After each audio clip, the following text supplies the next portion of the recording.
Councilman Turk, if you'll lead us in the Pledge of Allegiance.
Amen.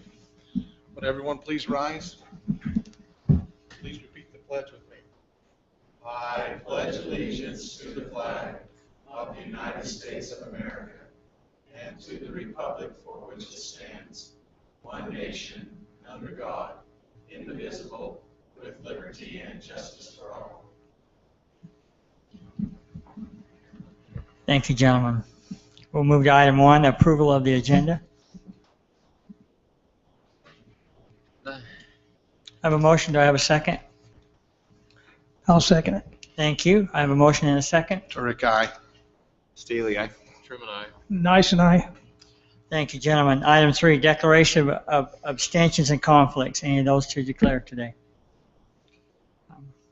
I don't know if I should excuse Councilman Segmo or not. I didn't hear, so maybe he'll show up a little later. Item 4, consent agenda. To approve the minutes of the City Council meetings of 4/8, 2/14, 4/22, 2014, and 4/23, 2014, and to approve the board audit report for April. Any questions on those items? If not, Mayor, I'll move that we approve the consent agenda has been read. I have a motion. Do I have a second? I'll second. All right, thank you. Motion and a second. Nice and I. Truman, aye. Staley, aye. Turek, aye. Thank you.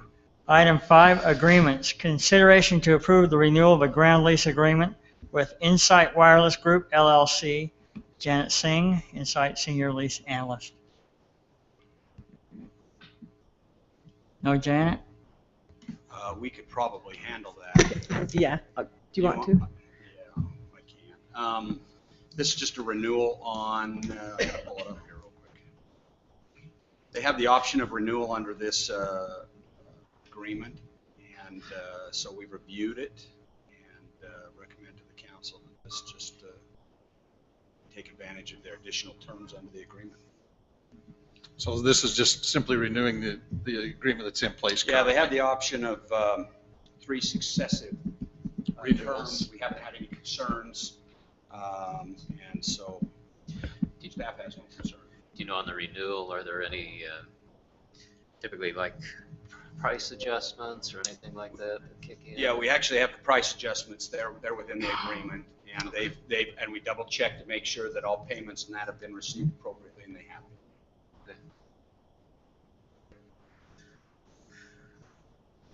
If there's no other discussion, I'll make a motion that we approve the renewal of a ground lease agreement with Insight Wireless Group, LLC. Thank you. I have a motion. Do I have a second? I'll second that. Thank you. I have a motion and a second. Nice and I. Truman, aye. Staley, aye. Turek, aye. Thank you. Item 6, final plat. Consideration to approve the final plat for Rusted Hills Phase 2 subdivision located south of Majestic Drive and east of Camino Real. Applicant Doug Dennett.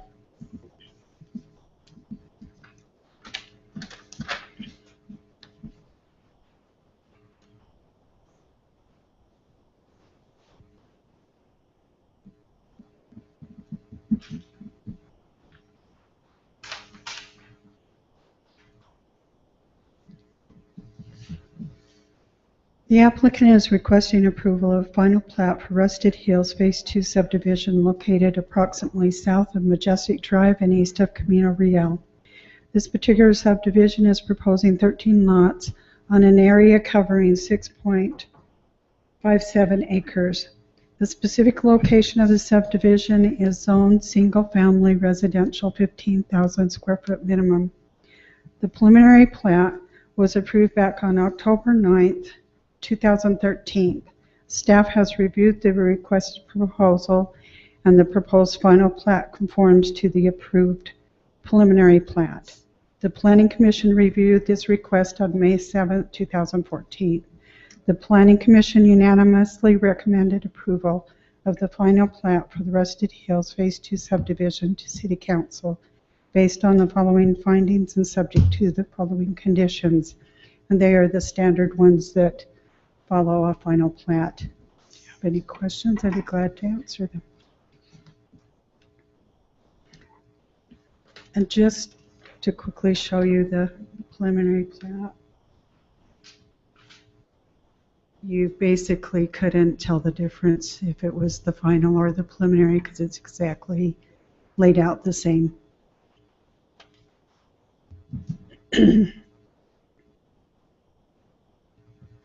Kathy, it looks like there's a temporary turnaround that may be like a circle later. Is that the next phase that's coming on board with that? Yes. And will it be graded as a temporary turnaround in the meantime?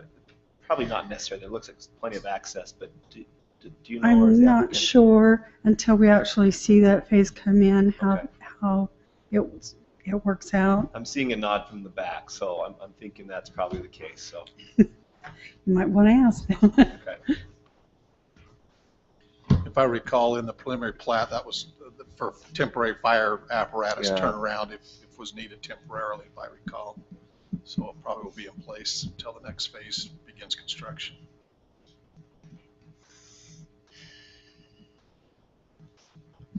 If there's no further discussion, Go ahead. Sorry, we're thinking the same thing here. I'll go ahead and motion that we approve the final plat for Rusted Hills Phase 2, located south of Majestic Drive and east of Camino Real. Thank you. I have a motion. Do I have a second? I'll second the motion. Thank you. A motion and a second. Turek, aye. Staley, aye. Truman, aye. Nice and I. All right, that's approved. Thank you, gentlemen. Item 7, cemetery plat. Consideration to approve a plat for the recording of the cemetery expansion number 3. Denise Bullock. Okay, this is, this new plat, everyone knows, is over in the soccer field, just below the community center. It's going to add 727 more plots for us. We are in desperate need of these. We are down to, I believe, 5 single plots at this time, so it's needed. I have taken the plat over to the county to make sure they're okay with everything that's on the plat. We're good. These plats are a little bit different than the normal subdivision plats. You don't need to have all the other information on it because it's city property. The plots are only sold with the right to be buried on those plots. So it's not we're selling property, we're just selling the rights to go into each one of those individual. Still rental space, huh? Yep. Long-term rental. Long-term rental. Does anyone have any questions? Will the second phase then finish out The next that? phase will go on, and by the time we get to that point, the soccer fields are going to be built into the fields, so.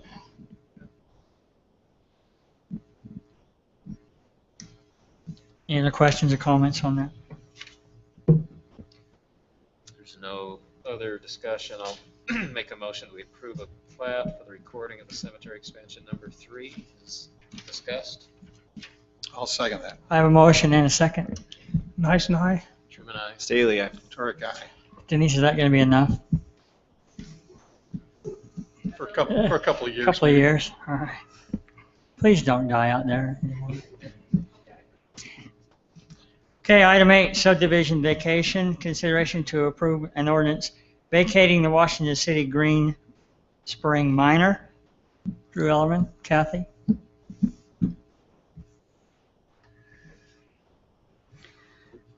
We are the applicant in this case, requesting approval of a vacation of the final plat for the Washington City Green Springs minor subdivision, located at approximately 2000 North Green Springs Drive. Recently, the final plat for the Washington Vista at Green Springs Phase 4 subdivision was approved by the Planning Commission and City Council. When the developer went to record the plat, the county found that an existing subdivision was already platted there, which is the one that's on the exhibit here. That subdivision was created, let's see, where am I at? Sorry. That subdivision was a subdivision the city created when it sold this area of land to Matt Lowe some 7 years ago, which is the Washington City Green Spring Minor Subdivision. It is necessary for the city to have this older plat vacated so the Washington Vista at Green Springs project can be recorded in place for the lots to be sold. Staff is therefore recommending that the old Washington City Green Springs Minor Subdivision be vacated as soon as possible. The Planning Commission reviewed this request on May 7, 2014. The Planning Commission unanimously recommended approval of the vacation of the final plat for the Washington City Green Springs Minor Subdivision to City Council based on the following conditions. There's only two. The vacated final plat is necessary for the recording of the new project within the city. And two is that the vacated final plat is in conformance with the subdivision ordinance as outlined. You probably know this, but when you vacate something, it just erases lines. So Matt Lowe is a property owner, the Washington City is a property owner, and that stays with this. The vacation just erases all the lines. I guess I assume that obviously Matt Lowe's on board with the vacation of the... He is, because he owns the Washington Vista project, and he can't sell those lots until this is done, and then that one is legally recorded. More questions?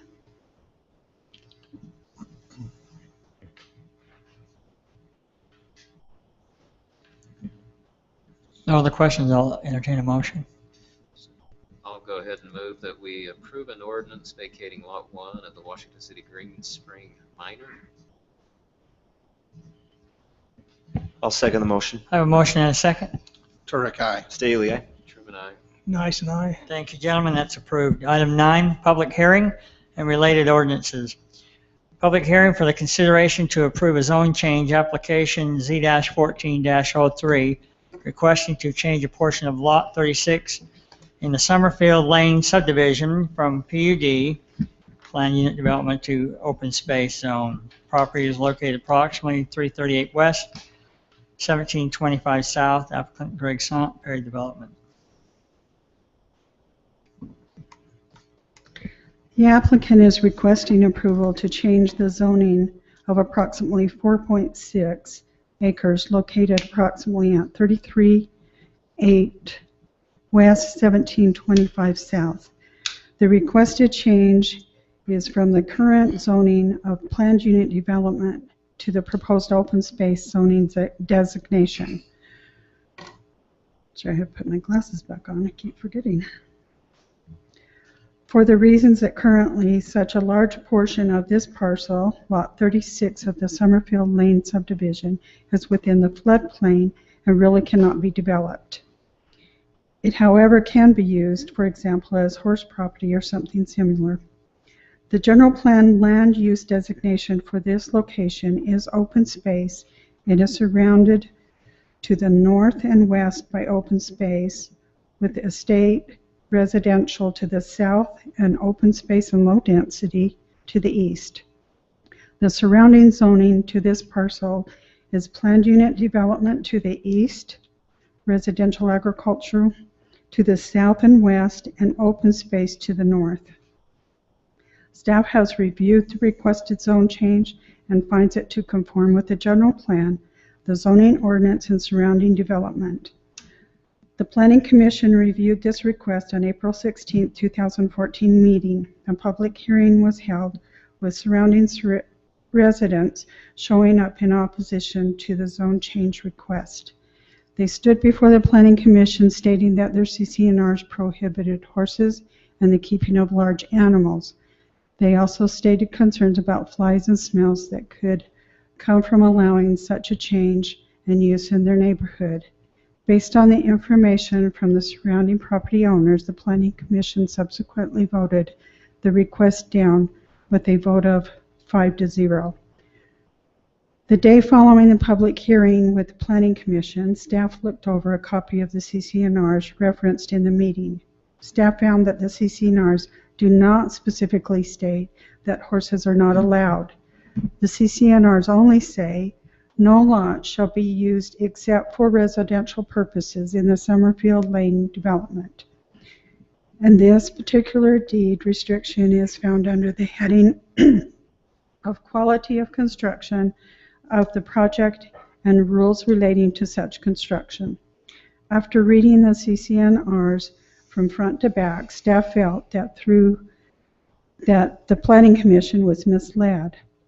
Also, horse properties currently adjoin this parcel requesting the zone change on both the south, the west of the Lot 36 boundaries, with existing flies and existing horse smells. Staff still feels this is still a justified request due to the size and location of parcel 36 of the Summerfield Lane subdivision. The Planning Commission unanimously recommended denial of Z1403 for a zone change request from planned unit development to open space to the City Council for the reasons based on the original intent and design of Summerfield Lane Estates and access. The staff recommended, sorry, my eyes watering, just a second, sorry. The staff recommendation of approval to the Planning Commission carried the following based on the following findings.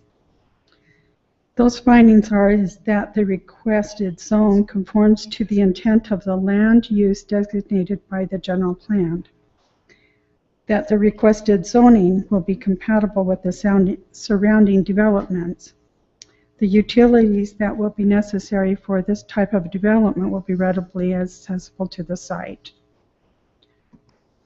I'm sure you have questions for me. The first question that I have is, when Summerfield was approved as a PUD, was this particular open space part of the calculation that allowed them to get the PUD designation? I think that it was part of the PUD. Is that what you're asking? Yeah, a lot of times for a PUD you have to have a certain amount of open space. And so No. my question was this amount of open space, was this part of what qualified it to hit the PUD requirements? Do you know that? I don't think so. I think the reason why it's left the way it is not because it got some kind of credit. I think it's just because it's in the floodplain and can't. That's something that maybe Lester or Mike or Greg Sant, the applicant, can answer for sure 100%. That's my understanding, is that there weren't credits given. Again, they look like a lot are all very big. Typically,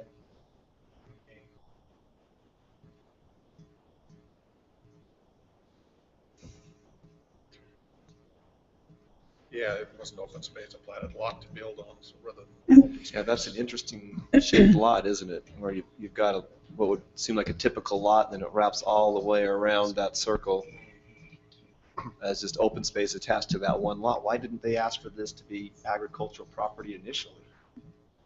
When the subdivision was developed, that the open space on those lots are a no-build zone, no area because of the floodplain. So that's when it got the designation as the open space.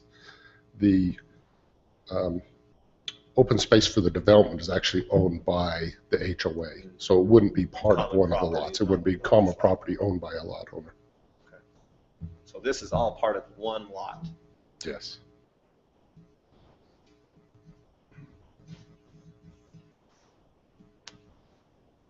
Just for information,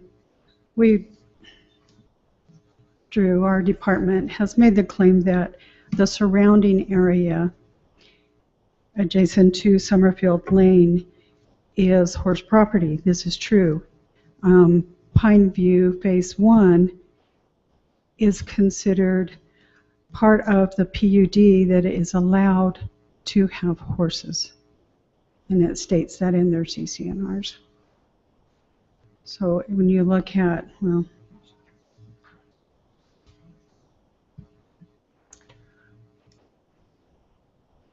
there's Summerfield and the Adamson, and then this is Phase 1.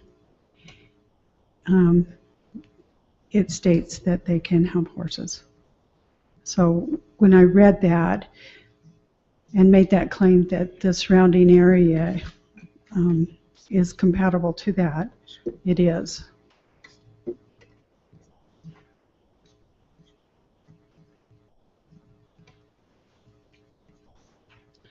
It would be interesting to clarify too the intent, because part of the motion of Planning Commission was the intent of Summerfield Estates. With the floodplain being a major issue with this lot, it probably would be a good thing to get clarity on that, the intent of that portion, because I believe that it was intended to come in as Phase 3.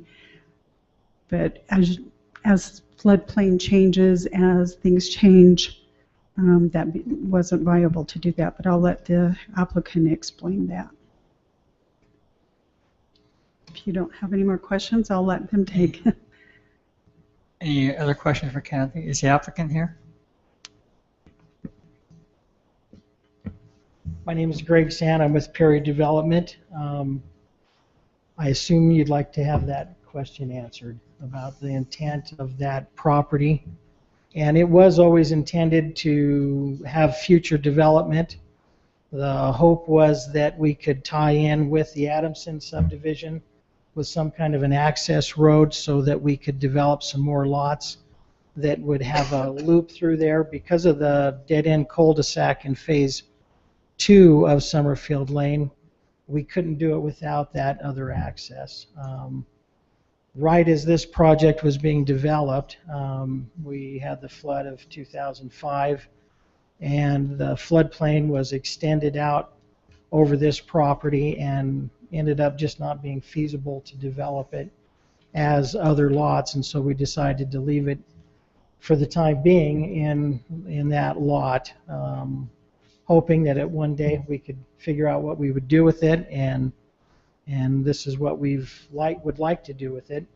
We feel like it's a use that is compatible with the surrounding owners, the landowners with Adamson and Pineview Estates, where they are allowed to have horses. When we bought the property over 10 years ago, there were quite a few horses on the Adamson property as well.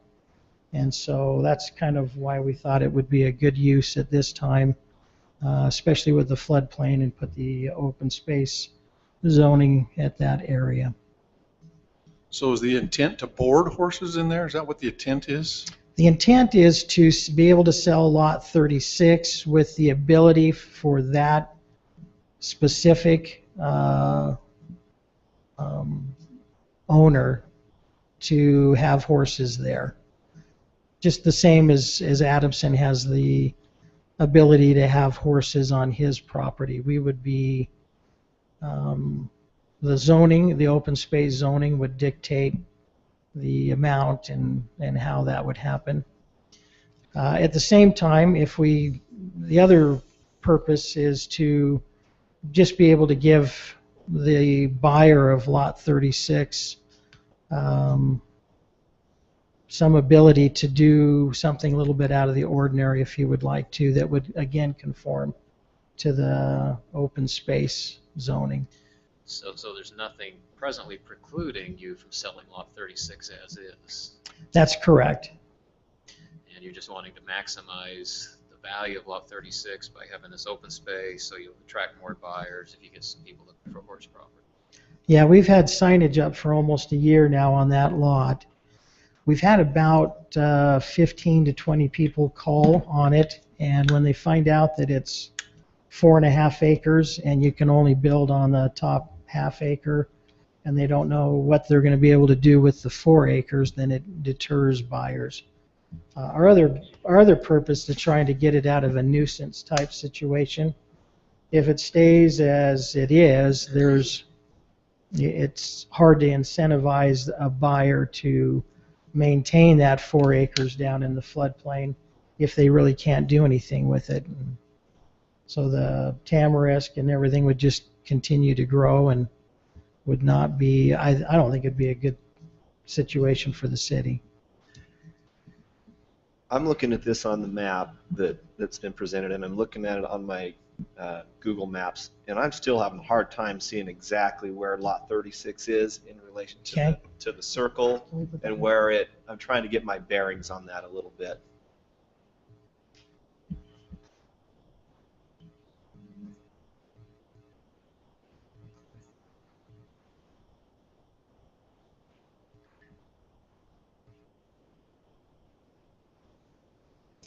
So if you, right here, there's the end of the cul-de-sac, and lots 35 and 36 are flag lots that are, can you hear me? Okay, but there's no, right now, there's no, is it a dirt access to that road? Because it looks to me like that cul-de-sac, that circle's done. Yeah. On the map, I'm on the, So it's a flag lot, so there'll be a driveway that'll be built to this lot, and a driveway here that'll be built to this lot. There's two 26-foot legs that allow for that to happen. Over in this area, this is where Pineview Estates 1 is, and right in fact, right, no, it's yeah, down, that's the back of Pineview Yeah. Estates. is down behind 35. There's a riding rink right now and horse stables right now that are in this area. And that's why our thinking is we're not, it's right where there's already existing horse users.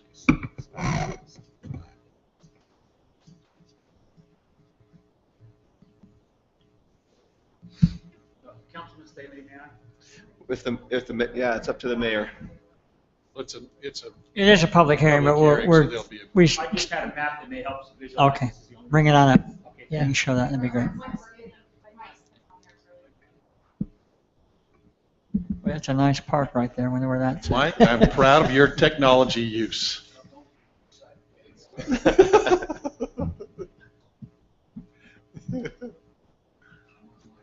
Come on, Mike, pressure's on now.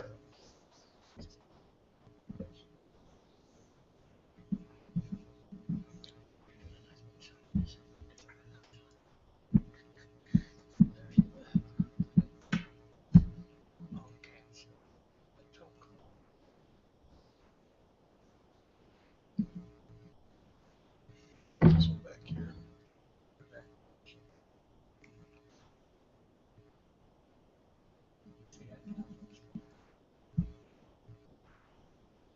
Yeah, that's what I've got pulled up on. That's helpful.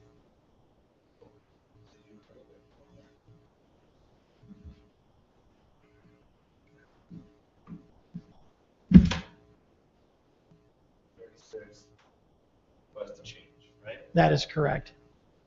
Yeah, and then right, that rectangle is the horse corrals for Adamson's, and then you can see lightly the riding rink that's right up next to our property line to the north.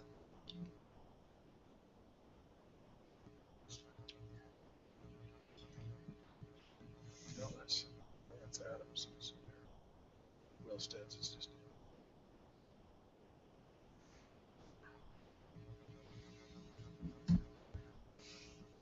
Is there currently horses in the Adamson property? Yeah.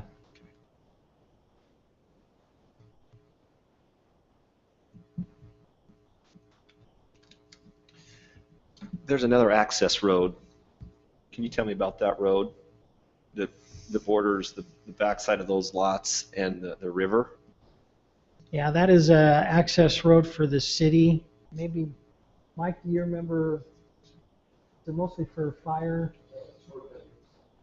maintenance of the river, and in case they have to get fire access, fire engine access to that property.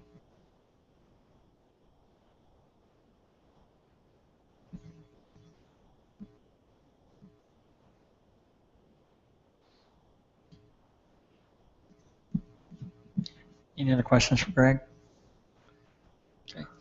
This is a public hearing, and we invite those that would like to come on up, please state your name.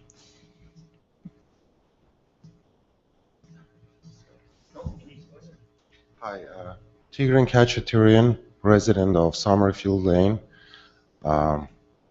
From my personal perspective and from several of neighbors that I have talked to, this is just people have pools there, and just having animals, horses in that property, in our opinion, would create smell issues, would create fly issues. You know, I personally, after hard work day, would like to get out in my backyard and sit and enjoy the nice evening, which I personally think this project would, if that gets approved, would prevent me from doing that. And I'm certain that I am expressing opinion, not only mine, but also many residents of Summerfield Lane. So just please take that in consideration.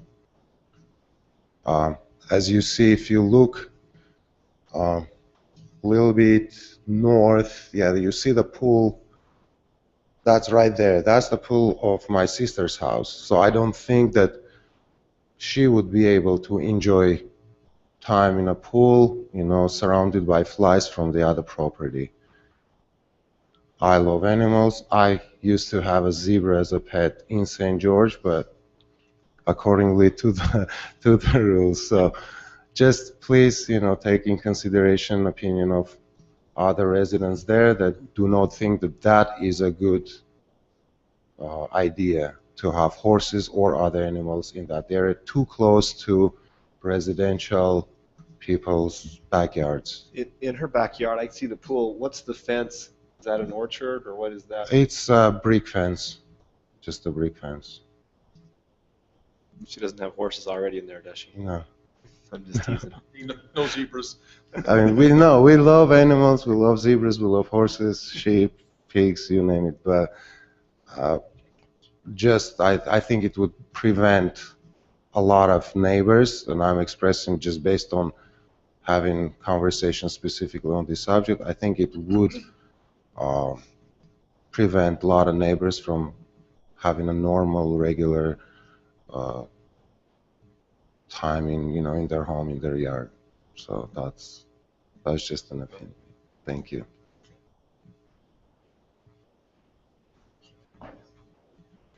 I'm Dan Johnson. I'm a resident also of Summerfield. I wanted to present this map. I think it delineates the lot and its perspective or location within the subdivision.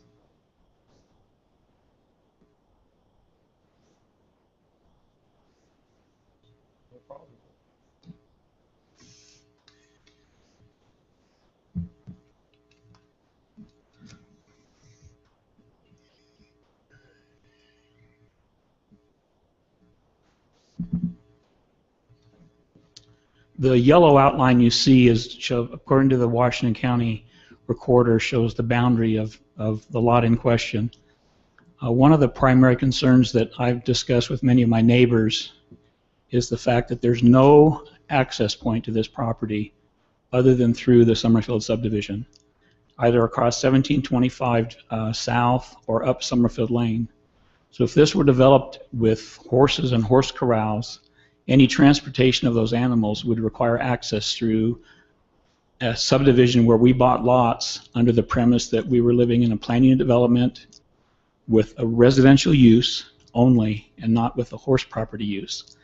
They've made absolutely no permanent, maybe they've got some future reference to obtaining some type of access from the west, but as of now it doesn't exist. The property to the south of is owned by Ryan Campbell, and he's developed that, but he also has an RA2 zoning that permits him to do that.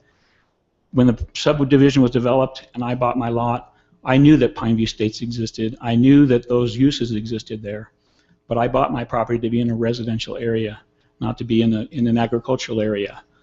I am in an area that's semi-agriculture, but that doesn't mean we need to expand it to encroach upon my rights as an owner of a residential planned unit development, which was approved by the City Council and has basically complied with all the statutes. The properties to the north, you can see the one delineated in pink is owned by the Conservancy District, and they've acquired those. I don't know if it was prior to or subsequent to the flood of 05 or 2010. We feel this property basically is part and parcel. For some reason, they made it part and parcel of a lot within the subdivision. Now, whether they plan to develop it in the future with single-family lots, we would have no problem with that as property owners.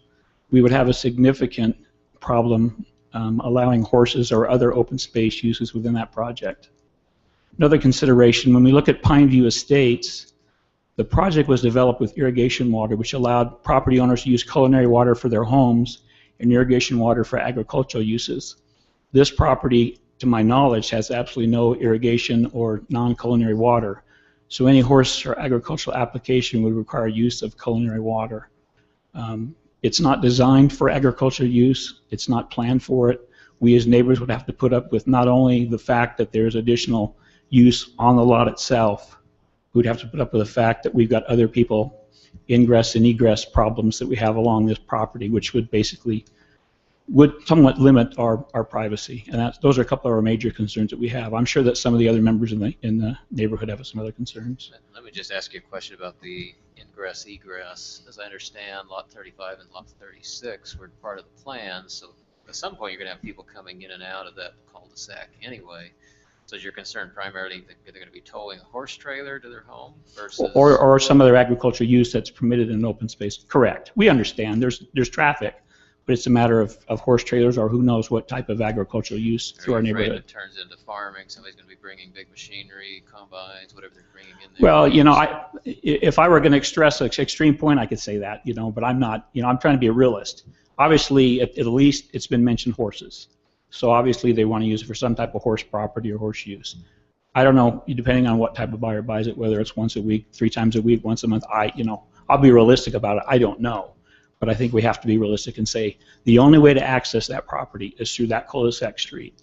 And I'm around the corner, but I know some of these owners that are specifically on the cul-de-sac are really concerned about adding more agricultural to. I mean, we bought those under the premise and promise that we have a PUD, not that we have an agricultural property use within our own subdivision.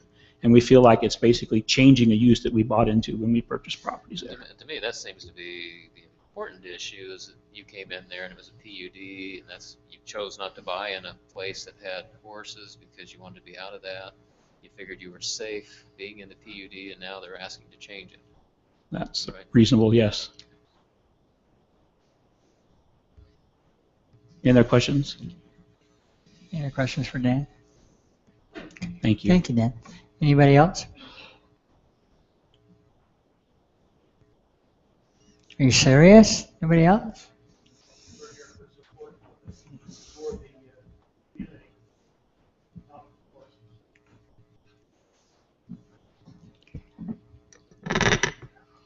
Okay, we live in... State your name, please. Oh, Karen Thank you. Killian.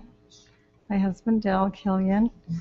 We live in the home on lot 38, and we moved in about 2 years ago, 3 years ago, and when we moved in, Summerfield Lane was very appealing, very beautiful, and about a year ago, the Adamsons built a large horse corral, and we looked at it and we thought, oh my goodness. But it was out of our control. We couldn't do anything about it. Flies came at our doorstep, congregating around our home, and we have visitors coming, commenting on the agricultural smell, and just wasn't what we bargained for when we moved into the subdivision. And we're afraid that if there is going to be horse property behind our property, that it will be even worse and very unpleasant to live there, and we're very much against it. I'd just like to emphasize what was done in the previous, I think it was the Planning Commission last month. Is they recommended that this should not be approved. One of the reasons being original intent. This property is part of the PUD, and it was established as a PUD. And we didn't feel like the property owner should now change the designation, the zoning of this property. I know, let me ask this question, maybe you know or somebody else will. I know that one of the issues that was raised today is apparently there were representations made at the Planning Commission that the CCNRs precluded horses on the property, and what we're hearing from staff is that is not true. Do we know whether the CCNRs allow or disallow horses? Well, it was my understanding that the PUD meant residential only and did not include horses. I suppose from your conversations just listening tonight that residential doesn't mean that non-use of horses, and I didn't realize that, so yeah, I can't answer that question. Maybe someone else can. Okay. Thank you. Thank you. Come on up. Come on up.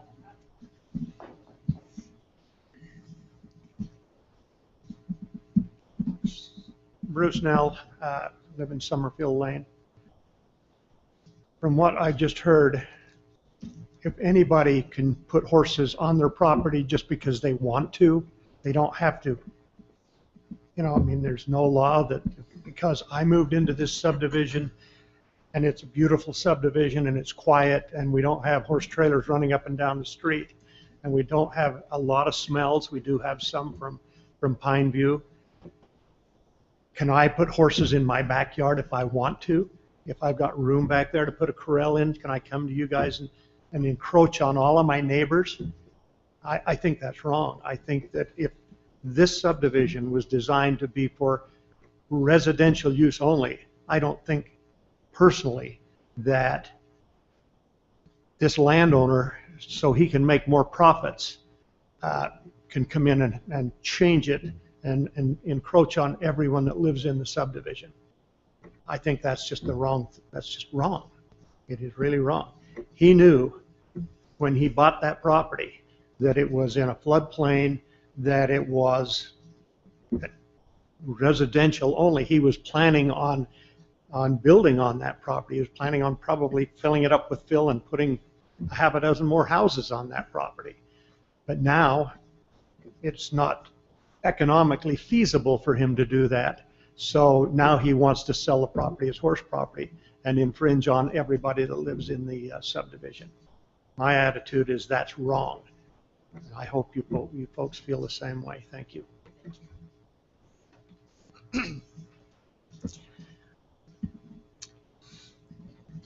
Anybody else before I entertain a motion to come on? Julie Hollinger, and I work for F1 Property Management, and we manage the Summerfield HOA. And I just want to reiterate everything that they've said, and also that this is the last lot, and this is an advantage for the developer to make more money to get this open space because he can sell it for better value, and that's not really fair to the residents that are there when they did buy into a PUD. And so, you know, it's for his advantage to get this to make more money. And so for that, I just hope you'll deny it. Thank you. Thank you.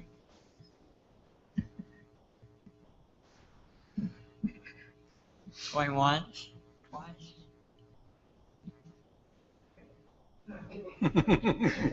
Boy, this is a true auction. I'm Sean Albrecht, another resident, Summerfield Lane.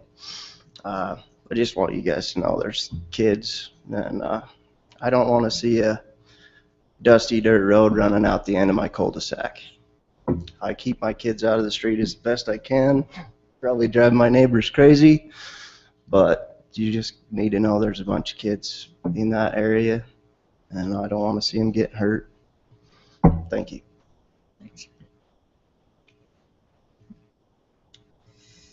Hey, thank you for your comments. We appreciate it. If no other comments, I'll make a motion. We close the public support of the hearing. I'll second that. Have a motion to close and a second. Ison, aye. Sherman, aye. Staley, aye. Turek, aye. Thank you, gentlemen. We'll move to item B, the consideration to approve an ordinance adopting the zone change request Z-14-03 to change present zone from PUD to open space.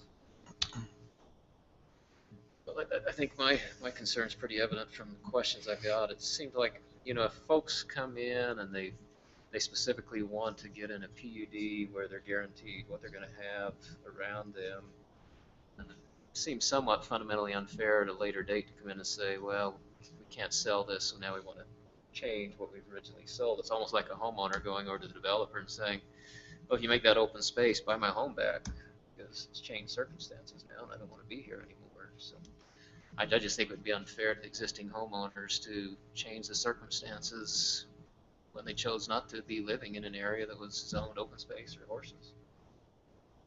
Yeah, I would concur with Councilman Truman. However, I fundamentally believe that from a land use perspective that probably the highest and best use of this property, where it's in a floodplain and could not be used for anything else, would be an open space designation. However, given the fact that there was a PUD that was platted as such, it would be unfair to you residents who've already moved there. Had he asked for an open space designation or something would approve agricultural or horse property initially, I think it would have been a great use for it. And had you come in support of agriculture, then I would have supported that as well. But in this case, I would probably have to vote against it. However, that would not probably preclude any future owner of the property to come in and make the same request. So, Mayor, can I say something? Sure. A lot has been talked about as far as agricultural use. In open space, let me just read and you probably already know. But yeah, I appreciate.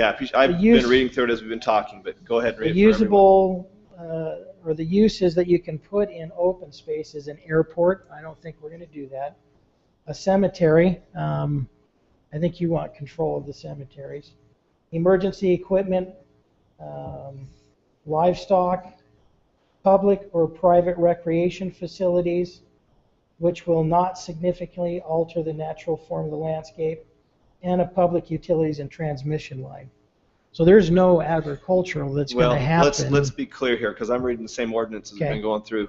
It says livestock grazing, including incidental corrals, barns, or pens. That's correct. That's the rest of that line. And then there's one more line that says raising of crops, horticulture, and gardening. So I don't want to nitpick what we want to call agriculture or open space, but you're correct. These are the permitted uses in open space. And I'm not going to argue with you. I do think that open space is probably the best use of this land here. What I have a problem with is that it's after the fact. And had the neighbors come in support of it, I would have probably supported that as well. But they bought into a development that was already platted with the designations as such. So in that case, I can't support it. I understand what you're saying. It sounds to me like they're concerned about the access for the horse trailers. And I think if you had an aerial map of that whole subdivision, you could probably see in 2/3 of the people's yards or in a garage or something that they've got boats and all sorts of recreational type vehicles that are as big or bigger trailers than what a horse trailer is. So I understand that would be a concern, but I don't think it's going to be any worse than if my home buyer on lot 36 had a couple of trailers for recreational vehicles or for toys. The other question that was brought up was about the water. There's a 50-inch water conservancy line that goes through that property. That I haven't talked to them about that, but there is access to water, whether we can hook into that or not. They have an easement across our property to put that line, so there is some opportunity in the future to do that. And then as far as the smells and the flies and having pools that are going to, I think that the harm's already been done by what's already there on Adamson's. I think to turn this down for those reasons when it already exists. But you know, Mr. Stan, I'm not opposed to it for any of those reasons. I actually think it's the best use of the property. And if I lived in the subdivision, I don't think I would be against this. I have horse property near my house, and I like it. I don't mind it. To me, that smells like I'm close to home. Right. But the point is that these neighbors bought into a subdivision that was platted as such, and without their support, I can't support a change to that subdivision. And let me just, I think Councilman Staley has said it well, but I actually live, my neighbor behind me has horses, horse property, they've got trailers, and I don't mind that either. But these folks purchase property knowing this is a planned unit development. And we know what we're going to have, and we're certain of what we're going to have. And you might actually got extra money selling the land to them because it was this planned development. And now to come in after the fact and say, well, boy, we got it wrong. Now we want some open space because we can't get our highest and best use out of this one lot. I just think is not right, and it's not fair for those who paid good money to be in a PUD. It's not whether we like horses or dislike horses. Maybe it'd be a guy that had a fetish for pigs and put a few pig pets in there. Who knows what? Well, and I'll be honest with you, we don't have it sold to anybody. Who knows if horses would ever go there? It's just, we're looking at the best use for that property, and we think that's what it would be. No, and I don't think we disagree. I agree, but that is the best use.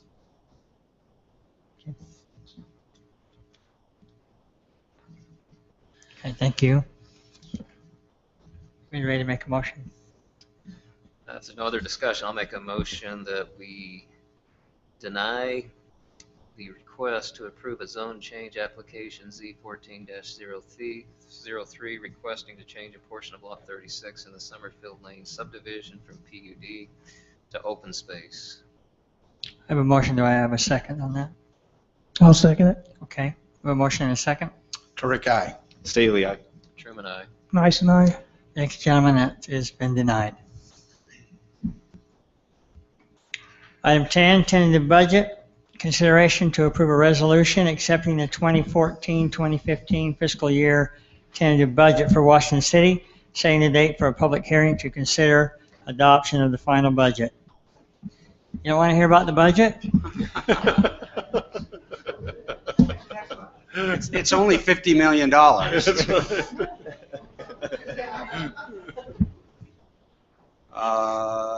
Thank you. I guess it's me, Mayor? Yeah. I'll stay. All right, Mayor, this purpose tonight is for the council. Again, let's just from a process standpoint for those who might be interested. From a process standpoint, the council's worked on the budget. Council and staff have worked on the budget actually since about November of this last year. This is the tentative budget, or the budget that the council would recommend at this point. And what this does is by accepting the tentative budget, which is required to be action to be taken on by the first council meeting in May, what they do is they just simply approve it to move ahead for public hearing. And so what we would do is if the council approved the tentative budget, then we would make the tentative budget available to the public. We have several locations we have to do that, including the city office, city library, as well as our own websites. And then we have the public hearing scheduled. We are recommending the public hearing be scheduled for May 28th with then feedback brought in. Any changes the council may recommend beyond that would then bring a final budget back on June 11th in order to meet the deadlines of an end of fiscal year of June 30th. Just for the benefit of those here, this does consist of a budget, a general fund budget of $12,900,000. I'm going to round these numbers. Debt service and special revenue budgets of $3.8 million, enterprise fund budgets of approximately $27.5 million, a capital budget of $6.3 million, for a total city budget for fiscal year 2015 of $50,661,846. Or it would be staff's recommendation that we approve the tentative budget and set the dates for public hearing. When we set the dates for the hearing, I know people can access via online the budget, but they're going to get something similar to the executive summary so they can make quick. Yeah, the budget transmittal letter, which you have in your packet this evening, is a requirement under the code. And what it does is it highlights, and Councilman, good question, let me just highlight that. So we kind of talk about the revenue section, the capital budget section, and I try very hard to just kind of put it in very simple language. Any changes with personnel, any changes with expenditures, and so it's really a quick summary. And then, of course, the budget is behind that you can dig in and relish with all that you want. And then also, of course, we hope actually that if the public does review this, we hope that if they do have questions, it drives them to either visit with council members, call staff, because we'd love to visit with about that. It's a very complicated process, as the council knows, but we love to answer those questions. And so yes, there will be a budget transmittal letter that is a part of the budget. Let me just ask this next question, because obviously as elected officials, we want to make certain that we're doing what our citizens would like to see done. And there's obviously concerns about how we're allocating our scarce resources.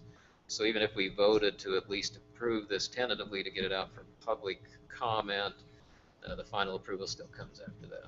That is correct, and that's a good clarification. What this does is releases the budget basically to the public for review, and the purpose of the public hearing is so that you can get that input back, and then you can determine how or if you would like to incorporate that input in preparation for the final budget. So that is correct. The final budget will be the time that the budget is. And even then, just so that, again, the public knows, the council on numerous occasions will open the budget back up and make adjustments as they see fit or as circumstances arise. And so again, if there are some concerns that come up, it doesn't mean that this is a one-shot and we don't get another chance at it, but it all is done under the direction of the city council. I'm looking at the summary, Manager. It says that we anticipate to use almost $300,000 excess revenue from fiscal year 2014. And it says that we'll be holding fund balance at the legal limit of 25%. When we reviewed in our last work session, I recall a $500,000 figure in fund balance after this budget. Yeah, there's actually anticipated, and oh, Kimberly, do you want to answer that? Okay, good. She can. I didn't see her here.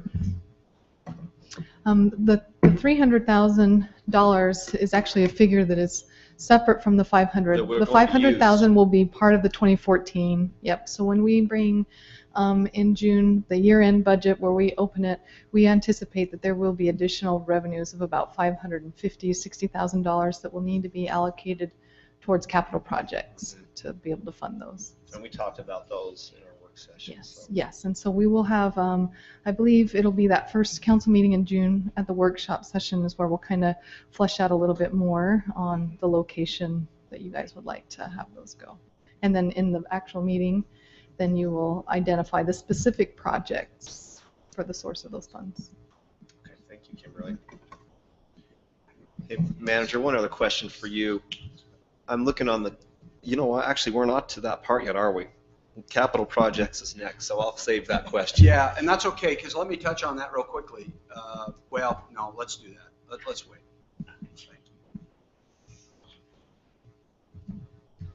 I still would like a little more information on Suntran. Yes, and we've got that. Councilman Staley had requested if we had set aside or budgeted any money for the Suntran. The answer at this point is no. However, because we still have some additional discussion, and some of that is scheduled in June. Okay. But again, as I mentioned, there's capital funds still to be allocated, as well as the fact that the council always has the opportunity at any time that they feel comfortable with some of this, they can open the budget and make those adjustments.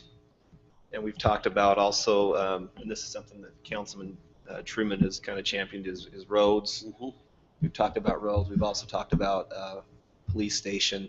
Yeah. So there will definitely be lots of Yeah, and that discussion at the willing 1st of June takers is, of that that- excess.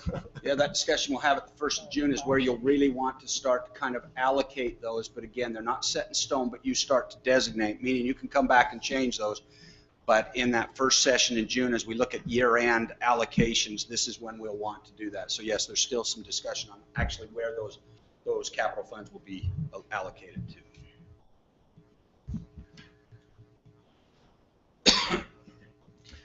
Well, I thought it's been a great process going through this budget.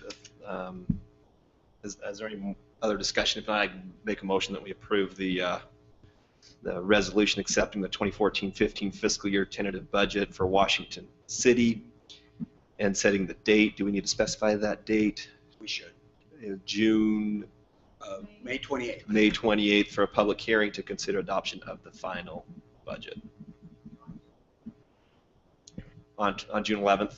May 28th is the public hearing, and adoption of the final budget would be on June 11th, to clarify. Okay, thank you. I'll second that I have a motion. motion and a second. Nice and I. Truman, aye. Staley, aye. Turek, aye. Thank you. Item 11, capital projects, consideration to approve the 5-year capital projects of Washington City. And actually, we're not going to request an approval. That really needs to follow the same pattern as what we prefer. Okay. We've done that this way historically, not approval. So what would happen is this becomes a piece of the budget document that will have a public hearing. So anyone who wants to discuss any issues they might have with the capital budget as well on May 28th, and then we will adopt whatever the capital budget is with any input or changes on June 11th as part of the regular budget. So the one request I'd have tonight, Mayor, is that basically that just, I don't even know if it needs to be, I don't know what the proper thing to do, whether it be tabled or not. We're not seeking action on the capital budget this evening, but rather follow the same pattern of the regular. So more of just a discussion? Just a discussion? It's for action to approve, but we're asking it not be approved, but it just follow the same pattern. Table it the next time, we'll just put it on the agenda next time anyway. So it'll be part of the agenda next time as part of the public You hearing. can just continue it or something. What's that? Why?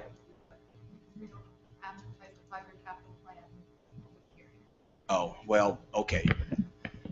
But if the citizens want to give input with regards to the capital plan, you will not adopt it till June 11th. So you could make changes. So the reason for It's tonight. not advertised, so that's what they're trying to clarify. They're not advertising it that way. So the reason for tonight was to bring it forward just so the public can see it? Well, originally, the reason to bring it forward at this point was the 5-year capital plan has been reviewed by the council. The allocation of funds towards the project doesn't change the plans necessarily that we have for spending it out over the next 5 years initially. We do look at it every year and make modifications, but I believe that we normally just adopt it at the same time we adopt the budget, and so they'd like us to just do it together. Yeah, that's correct. This really, probably the best explanation to this is this was put on and really probably shouldn't have. It was a miscommunication because it does follow the same kind of adoption process of the regular budget. And you know, I'm trying to think through the flow of it. It seemed like if through the public comment process we decided to reallocate funds, that may actually up some priority on the capital Correct. Affects project. that. So So we like that process because it wraps them all together. It ties Because them all it's, and two in the language, and I'm not sure how it's listed, it's a 5-year capital plan. It's not a 5-year capital budget. The budget and takes place in our annual budget. When we look at these projects, then we look at only 2015, and anything that we plan on spending in 2015 becomes part of the 2015 fiscal year budget, and that is where the expense and the revenue side gets picked up in the public hearing. And everything The else plan past is that simply first a year, it's a plan. moving target. Correct. I mean, those change, the priorities change. And even the first Yes, year. and even on the occasion, first adopt year, that, right. that 2015 year into the budget. Yes. Yeah. Yep. okay. So we don't need to take any action on this. Okay. Should we move on then? You want to move on? You want to talk about the capital plan? No, I'm okay for now. Okay. Yeah. Item 12, financial report, update and review the third of the SEND, third quarterly financial report.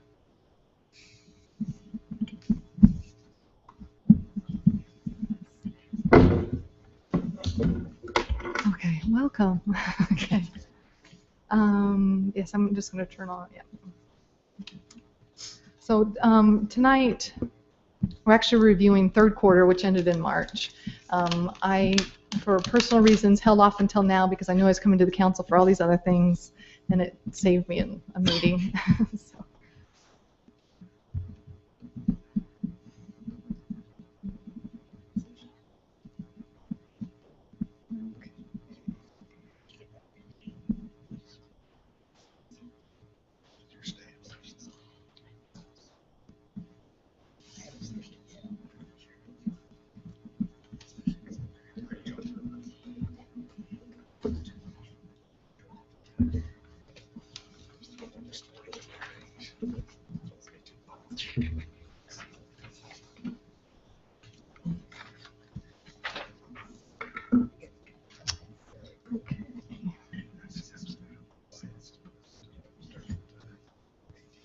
Okay, so we're just going to kind of do, at this level, it is basically a brief summary and overview, a picture of where we are as of March 31st. You also received in your packets the budget status report, and that's the report that I actually like to send to you every month, but I only come to council once a quarter to do an actual presentation on that. And in the budget status report, it'll break these amounts out more on a detailed, where you can see the individual totals for sales tax, property tax, and so forth. At this level, we tend to group things up into just categories. So for the general fund revenue, we're actually right on target. We'll be a little bit ahead, and I'll explain just a little bit. With the general fund, we have quite a few items that the revenue that we receive is actually 2 months behind. So even though at March we're 75% through the year, and it shows that we've collected 76% of our revenues, for like our sales tax, instead of being 9 months for the year, it's really 7. So we're actually ahead of the game. We'll have 2 additional months that will accrue into it towards the end. So is that just kind of a lag in the reporting? It is, and so because the way sales tax they get collected, they go through actually the state tax division, and then by the time they get disseminated and sent down, so that when we receive the revenue that we report for sales tax in March is actually collected from January. There's a 2-month lag on the distribution side. And on the intergovernmental revenue one, which is right now at 58%, the reason it lags behind too is number one, a large portion of that has to do with grants that we're waiting for reimbursements to come in. The SAFER grant will have an entire year worth of revenue reimbursement that'll come in, about $250,000. And then our Class C road funds also follow that 2-month lag on a distribution there. So. And then on our general fund expenses, we're at 66% of the year. So as you can already see, we were 75% on revenue, 66% on expenses. So actually holding very well. This is what's going to lead to this excess revenue that we'll have at the end of the year. That will help go towards funding next year's, and we currently have fund balance limitations that we need to spend out, and that's that roughly $60,000 that we should have available, and that should be about the minimum amount. It may go up from there, but I'm thinking that that will be the minimum amount that we'll have available for distribution. So that fund balance is actually from the 2014 budget. Mm-hmm. Yes. That's not a projection for. Correct. Okay. Right.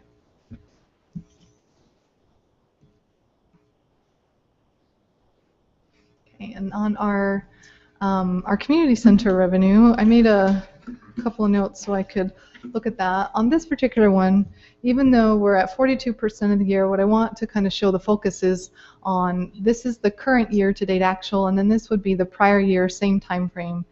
The reason that it reports that we're so low is because we do have a contribution that takes place, but it doesn't get distributed till the very end of the fiscal year. Based on actual needs. And so if we were to simply look at where we year to date compared to last year, we're just slightly above our revenue collections on that for the community center. And for next fiscal year, we also anticipate to just hold our revenues flat. On the community center expenses, again, they're on target at 75% of the year. For being spent out. The one line item that's a little high right now on special events in terms of their year-to-date amount actually being greater than the original budget was related to the New Year's Eve event that they put on that wasn't initially part of that. Okay.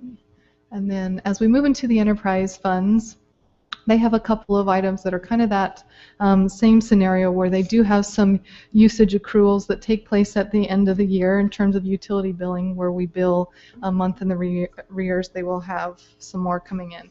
Specifically related to the water fund, though, the budgeted amount for enterprise revenue is actually an over projection. With our year-end estimates, it's going to come in more around 3.7 million, which would actually be online with where we have been historically. And again, as you can see, year-to-date comparisons were comparable to prior year, as well as a little bit ahead on that. So with that new, let me think, the other thing I wanted to point out is the water fund on the revenue side of things, they had anticipated a large capital project that was put off and did not actually take place this year. So a large portion of this contributions and transfers in was them using prior year equity, so basically impact fee reserves and so forth to fund that capital project. And so we do not anticipate pulling that money out and bringing it in and using it in the 2014 year.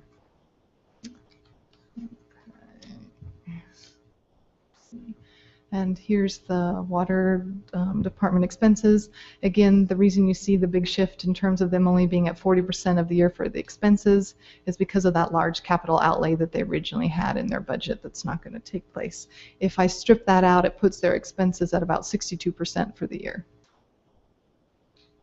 In all of our funds going forward, including the general fund and the enterprise funds, with our year-end estimates, we do estimate that expenses will come under budget. Let's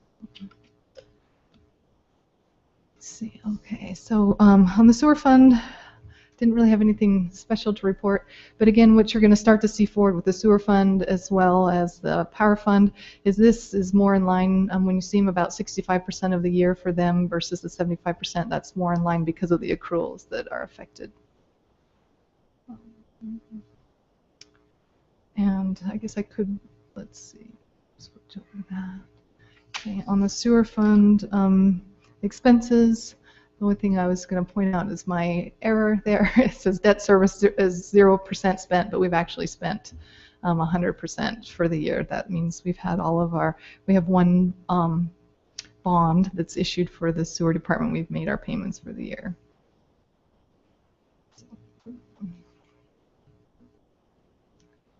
Okay. So on the power fund, again, they're running on the revenue side 65% for the year. We're right on target with their projections. And on the power expenses, we do believe that they will actually come under budget this year. Right now they're at 63% for the year.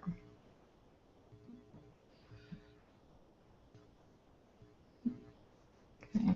So our irrigation fund, the revenue sources only come in one time a year. They actually come in right in July. We just bill annually for them. So we've received everything that we would through that source. And then on the irrigation expenses, again, as you can see, I didn't get my percentages. I apologize, I didn't catch that in my proofing. But where that is on the personnel, they're at 76% for the year. And then their total operating expenses, they're at 55% for the year. I had a question on this one. Mm-hmm. On personnel, are these workers, do they work other areas too besides irrigation? We do. It's only a partial employee that is paid for, and the other side of their service is in the water department itself. And they just break out how much time then they spend on irrigation? Is that how it works?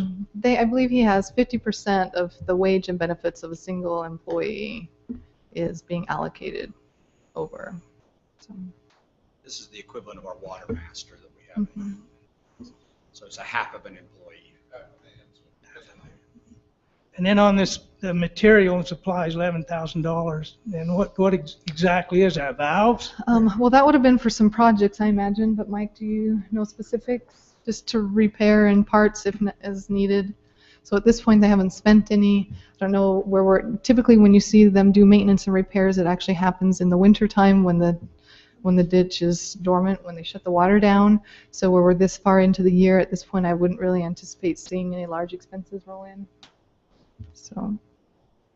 This one has, just before we leave it, again, the council, this will be one that will receive a performance audit in this upcoming year as per the council's request, so that we can begin to look more closely at those revenues, expenditures, and other things.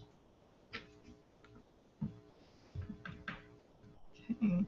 On the storm drain revenue, this particular one, they're actually up here. They're at 77%. And part of the reason on that, too, for the storm drain revenue is that I believe we've had some money come in from the Flood Control Authority. Are we collecting stuff on this project? I believe we're spending out professional and technical, and then we've had money come in. Is that right on that one? I thought, anyway, I believe I'd worked with Tracy on some things, and that there was some engineering costs that basically we were the front runner for it. So we have money coming in for that, but we're paying it out. So. Actually, the council picked up on that one of the reviews. So, okay. And then on the storm drain expense, let's see. This intergovernmental charges here is actually where the impact fees pick up. So one of the biggest, reasons that they're down on their expenses only 39% of the year is because they haven't. Originally, they had anticipated spending $350,000 in impact fees on projects that didn't take place this year. And I believe in their year-end estimate, it was bumped down to only 50. So. And then for the golf course fund, we are $10,000 above prior year. Anytime we come in with a year and we're a little bit better than we were the year before is a good quarter for us and a good year. So we are slowly chipping away and bringing those numbers closer together. And they're at 75% of the budget in terms of what we anticipated them bringing in for the year. And then on the expenditure side, our expenses are actually down over last year, and we're at 71% on that. Okay. And then this last two slides is going to be our fleet fund. Our fleet fund is an internal service fund. It's brand new this year. It is basically not designed to make any money whatsoever. It's the fleet division that's covering the maintenance of our vehicles and equipment, and it just gets invoiced out to the departments that own the equipment coming in. And then here's their fleet expenses for the year on their anticipated budget. Okay. And that is basically it. Do you guys have any questions or?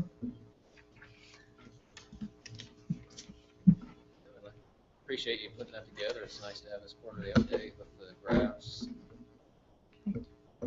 Let's keep a pulse on the finance. Okay, and then typically with the fourth quarter, and I'll leave that kind of up to you, a lot of times we don't report on it until you see the audited financials.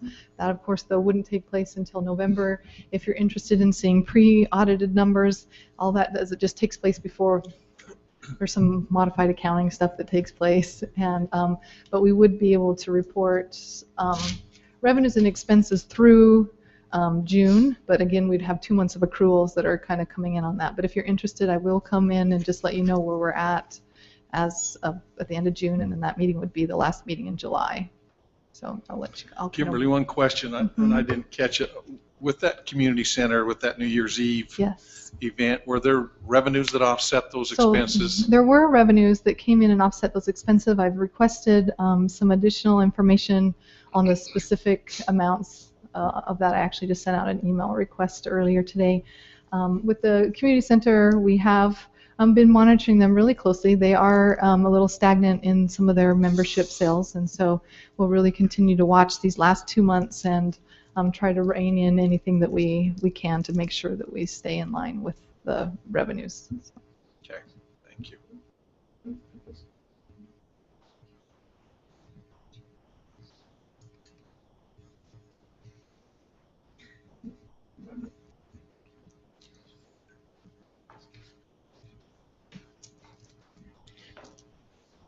Okay, thank you, Kimberly. No other questions. We will move on to report of officers from assigned committee. Anything to report? Mayor, I'll report on our flood control committee meeting. Councilman Segmiller and I attended that last week.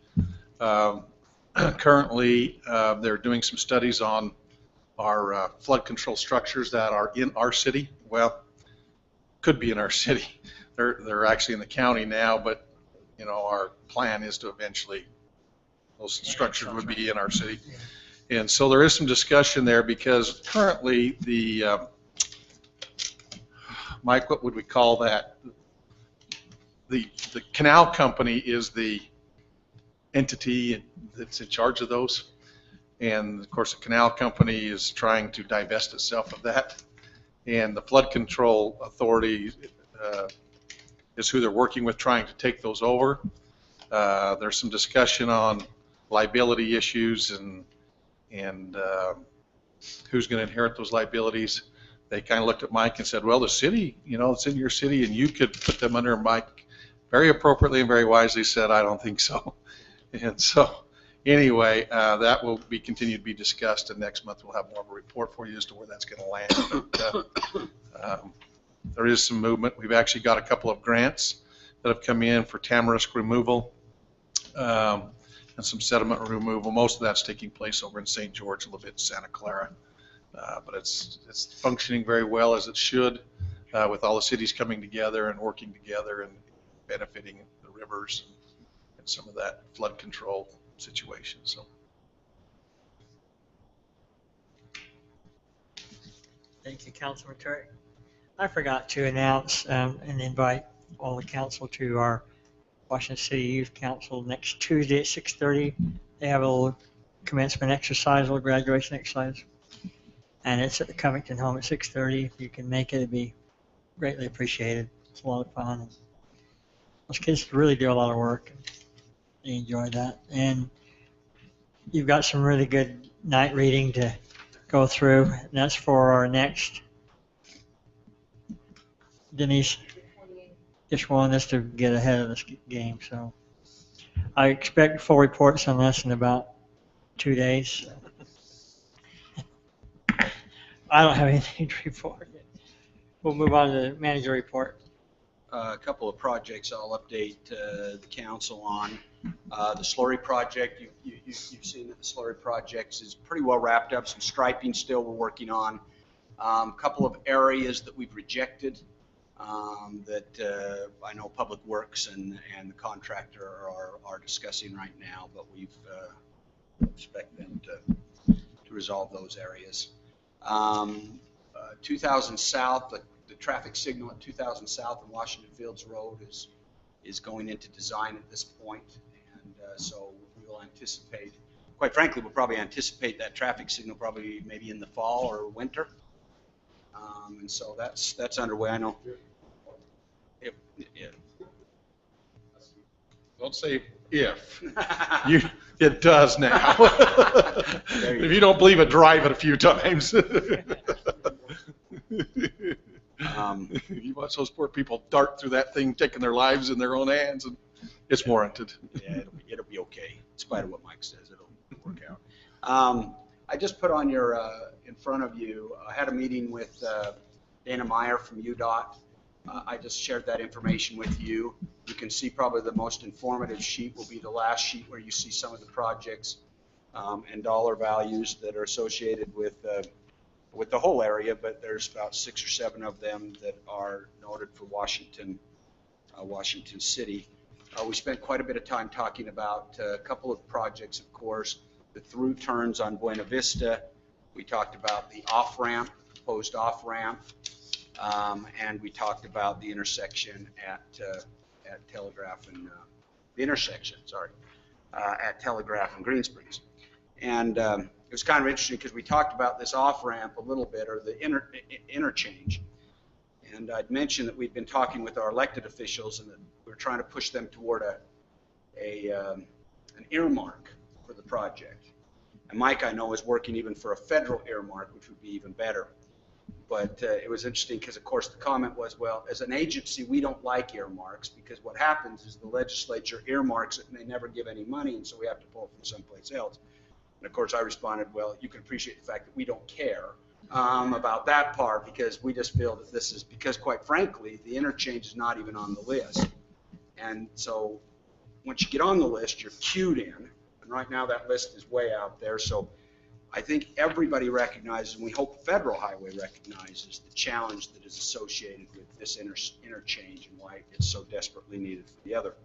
We did mention, of course, last night, and I'll respond back again to Councilman Staley on a question he asked last night, is, you know, there is some discussions, as you know, between 300 East and Main Street on the appropriate place for the interchange, and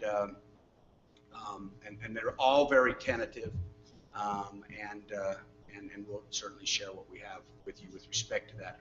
But it is something to keep in mind, particularly with regards to the Main Street interchange, because there would, if Main Street becomes one of the locations, and if we have a contribution, certainly the property there, number one, could be a contribution, help us out, but number two, based upon configuration, it could have some impacts with that property one way or another anyway. So I know that there's a lot of people, we brought this up last night with one particular interested party that wanted some land there, but that is something we need to keep at the back of our mind anyway. But had a good meeting with UDOT, and it was just an update meeting. The cemetery project's moving along, as you saw with Denise's report. If you haven't had a chance to kind of move over there or drive over there and look at it, it's moving along very well. I did talk to, it does appear that we'll probably have the funds necessary to do the columbarium, and that's what we're going to include in this. It'll come after this project, but that's all part of that. Barry's very excited about the Virgin River Trail project. Today, I can't remember what was the length on that hose he was so excited about.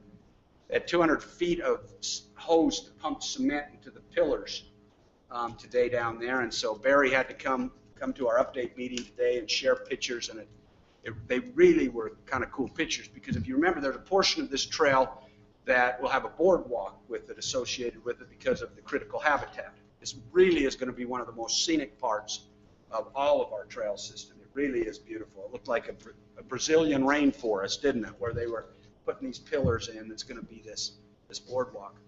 Part of the most exciting thing about this, it was interesting, I was talking to I think it's still Councilman Almquist, right, the other day, and we were talking about the Mall Drive Bridge and how cities have worked together. And I said the great part about that is, you know, Mall Drive is going to get in, and not just that, but also what's going to be important also to the St. George residents as well, is that we will have this connection now that takes us from the Red Cliffs Parkway, or sorry, from the Desert Reserve above Sienna Hills, be able to go all the way through to Bloomington once this piece of the trail is complete. Yeah, and it is absolutely beautiful. We're expecting probably it's going to be, you know, late July when this is completed, maybe 1st of August, but it really, Barry's very excited about this. The building, the generation building, coming along very well. We're getting very, very close. It's been asphalted out. The parking area and all that has been asphalted. Carpet's been put down. They're still continuing to put the generation units in. That is a very long project for us. Once the power department is prepared to move in, we'll be transitioning them over a period of time from the yard up at the end of 300 over to there.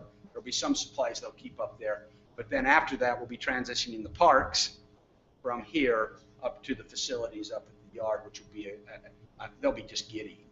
They've never had such a glorious facility. We'll have to have a barbecue and celebrate that one. They might. It's going to be a good move, and it'll kind of help kind of clean this area up a little bit as well. And so we're kind of excited about that. And I think that's it. Yeah, I think that's the big issues that I have to report on right now. As I mentioned, we're hoping to schedule some work session time on Suntran in June. So kind of anticipate that on your agenda. Anything, you know, I forgot to mention, I received a lot of good comments on our breakfast at the Ironman this year. The Lions Club didn't just for your information, the Lions Club didn't have hold of breakfast on the Saturday previous because it rained. So and the city had purchased that food, so we put it in a walk-in freezer and saved it, and so we actually had eggs and sausage and pancake batter, and they loved it. So I don't know if all of you that went, we really had an enjoyable time, and I've gotten a lot of good comments about it, so I think maybe we'll continue that. Yeah, oh yeah. It's very nice. Mike, thank you. With that, I will entertain a motion to adjourn.